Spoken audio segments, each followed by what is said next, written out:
மறைந்த முன்னாள் இந்திய குடியரசுத் தலைவர் அப்துல் கலாம் மரணமடைந்து 1 மாத காலம் ஆன நிலையில் அவரது நினைவிடத்தை காண ஏராளமான மக்கள் வந்த வண்ணம் உள்ளனர்.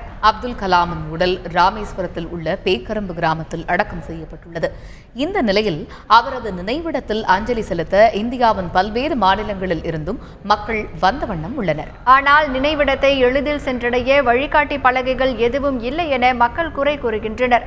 மேலும் இங்கு வருவோருக்கு அடிப்படை வசதிகள் செய்து கொடுக்க வேண்டும் என்றும் அவர்கள் கோரிக்கை விடுத்துள்ளனர். அதோடு விரைவில் மணிமண்டபம் கட்டப்பட வேண்டும் எனவும் வலியுறுத்தியுள்ளனர்.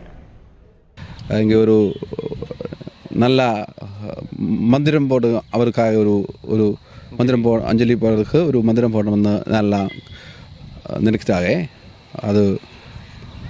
அதுக்காக இங்கே வந்து நிறைய ஆள் கேரளாவுங்க எல்லாம் வந்து பார்த்து போகிறதுக்கு இங்கே ஒரு போர்டு ஒன்றுமே போட்டதில்லை.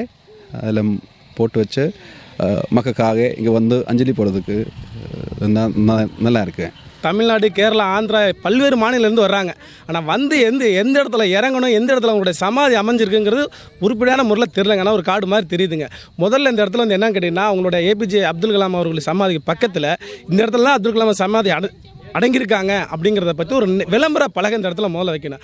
அது இல்லாமல் பார்த்தீங்கன்னா வெளியூர் வந்து மக்கள் வந்து எந்த விதமான பிரதிபலன் எதிர்பார்க்காம இந்த இடத்துல நோக்கத்து வந்திருக்காங்க. வந்திருந்தவங்களுக்கு ஒரு சின்ன அடிப்படை வசதி, இந்த இடத்துல ஒரு நிழல் கூட, ஒரு 1 பாத்ரூம் போகிற மாதிரி பாருங்க, பெண்கள், குழந்தைகள் எல்லாருமே இந்த இடத்துல வந்திருக்காங்க. பல்வேறு இடத்துல இருந்து வந்திருக்காங்க. அவங்களுக்கு சின்ன அடிப்படை வசதி வந்து முதல்ல இந்த இடத்துல செஞ்சு கொடுக்கணுங்க.